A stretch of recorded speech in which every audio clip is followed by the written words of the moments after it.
Good morning everyone! This is Teacher Joy. And today, ngayong araw is nandito tayo sa school namin. Ayan. Yan yung mga estudyante ko.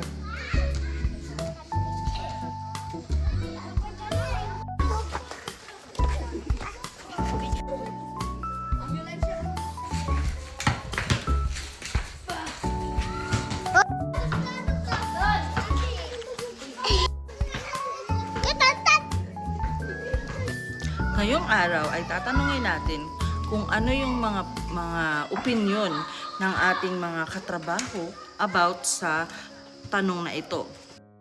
What advice would you give to students who want to make a difference in the society? And question number 2 is education important in the society and why? Good morning, everyone. Today, nandito tayo sa Kawit Elementary School and we are interviewing our co-teachers. Okay, let's introduce them.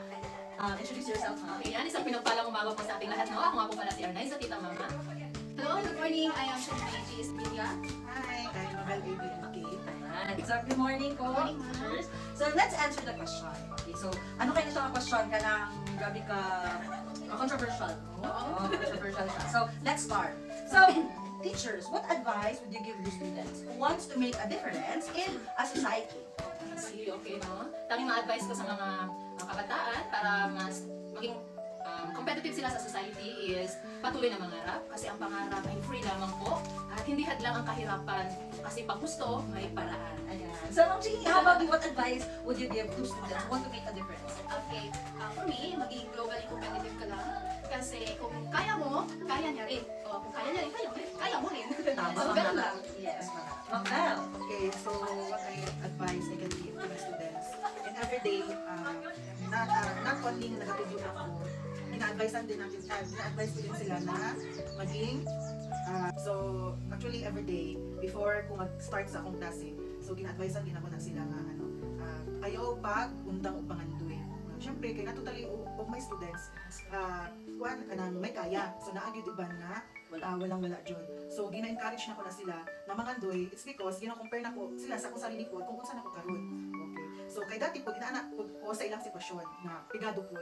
So sa tungod sa akong pagpangandoy, so karon na-reach na ko ang pangandoy nga gusto jud ako maging teacher. So not totally nga makapalit ko sa tanan nga unsa na dila, pero at least murag na changes sa akong life. Mapalit na ko sa mga gusto, mas makakaon ko unsay gusto na ko kauno. Mas comfortable ang life. So inaana ako gina-encourage ko sa ila. Yes. Opo. Yes, ma'am. Tama yung kay Ma'am Bel, no? Tapos, sabayan mo pa yan ng minsan dyan yung nangangarap ka, yung sure, nakikilos ka, at idagdag mo pa dyan yung panalangin sa buong may kapal. Yes, correct. So, Yan. So, yan. Question number 2 is education important in the society and why? yes po, no? Napakahalaga ng edukasyon sa ating society na kung saan dito papasok yung survival na tinatawag. At saka progress. Kasi pag once na ikaw marunong magbasa, magsulat, magbilang, dito mo na mauunawaan kahit na simpleng mga babasahin lamang, mga simpleng direksyon na kung saan Magagamit mo sa society. yes po, magagamit sa ating society. Yes. Okay. So, thank you, Ma'am Art. Next tayo, Ma'am Chini. Ano yung opinion mo? What is education important in the society and why? Yes, of course. Education is important. Kasi, alam mo yun, yung mga magulang mo always na-remind na mag-aral ka mabuti, yun, sa paglaki mo, dapat, hindi naman obliga na dapat successful ka. Yes po. Oo. Pero alam mo, para sa akin, no, yung education, yan lang yung hindi mawawala, hindi makukuha sa'yo.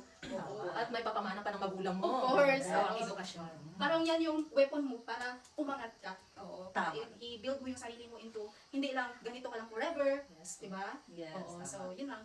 Thank you, Ma'am Chini. That's wonderful. Okay, let's hear about Ma'am Belle. Okay. Kasi education is very important, no? Kasi as educators, kita nga, naata diri, we teach our children, di ba? Yes. So, lang pa sa una, Ma'am. Oo. Estudyante lang sa una, bata lang sa Tama una. dyan. And then, very important siya na totally na maka-learn lang siya in academics, but to learn in their, mapakita nila in their talents, Yes. di ba? Their skills, Their abilities. ability. Kaya sa sinabi ni Ma'am Art kanina na survival. Opo, survival siya. And then, not only to learn, for their own lang, pwede siya ma-share sa iba. Sa iba. din. Yes. Ano sa tuwa, di ba? So, dati kita ang learn, now we teach them. Paano natin nakuha yung mga pangarap natin? Tsaka ano tayo no, na ang profession natin is noblest profession Yes, natin. noblest. Kasi Tayong opo, lifelong learner din po tayo. Tayo mga guro na kung saan natututo rin tayo sa mga bata, sila natututo rin sa atin. Yes, and for me, ma'am, foundation po. Yes. Isa po to sa foundation sa Yes. bata. Kasi kung ano yung sinasabi nga tinuturo natin sa mga bata, is nakatatak yan sa kanila hanggang sa pagtanda. Kaya nga, di ba sinabi nila na walang mga professionals ngayon kung hindi Dahil sa mga teachers, dahil, mga guro. dahil education is very important. Important. Kasi hindi naman sa parang sa mga ibang good na wala nilang itagalog yung importansya, hindi nila binibigyan ng importansya ang pag-aaral. So hindi naman sa dahil wala silang narating, it's either na wala sila talagang narating or dumiskarte sila. So depende lang din sa society Diyan natin. papasok yung ano ma'am, yung diskarte o diploma. Diskarte o diploma. Yes. So ano lang ma'am, mas matimbang? Mas matimbang. Anong mas matimbang, pag-aaral o diskarte? Pwede So, dalawa. pwede dalawa. Pwede Pwede po. dalawa. It's a win-win situation. Yes, Diba? nakadepende kung sa sitwasyon. Yes, kahit gaano mo sipagan, kung meron ka ding education, mas malaki yung potential mo na umangat sa society. Kasi sa society natin ngayon, maraming yung parang dinalockdown na ni mga iba, it's because Yes, po, which is hindi. mayaman ka na, o di kaya nakapag-aral ka, which is mali. So do you think na mataas ka sa society kasi lockdown ka ng ibang tao? Ganito yan. Sa advice, no, kung ikaw ay tandaan na huwag man lamang sa kapwa. Opo, ikaw ay nasa taas na. But make it sure, pakatatandaan po ninyo na mata sa langit, paa sa lupa. Be humble lamang po. Yan lang, yun yung isang key or yun yung mga advices ng ating mga teachers, no? Kung ano yung mga pwede natin gawin as a student or yung mga gustong umangat sa society. So thank you so much teachers and I appreciate your help. And ayun, sana marami tayong natutunan and goodbye everyone. Thank you so much. Bye-bye. Ate Samantha, hello! Hi po. Para sa iyo, Ate Samantha, ang pag-aaral ba ay importante? Opo. At bakit? Para matuto kang magsulat, mag-tiis, mag-mat. Okay. Hello, Rojim! Hello.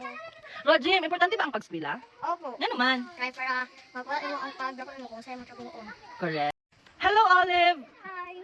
Olive, importante ba ang pagskwela? Opo. Nga naman. Kaya para makuha ni mo yung gusto. Gusto sa?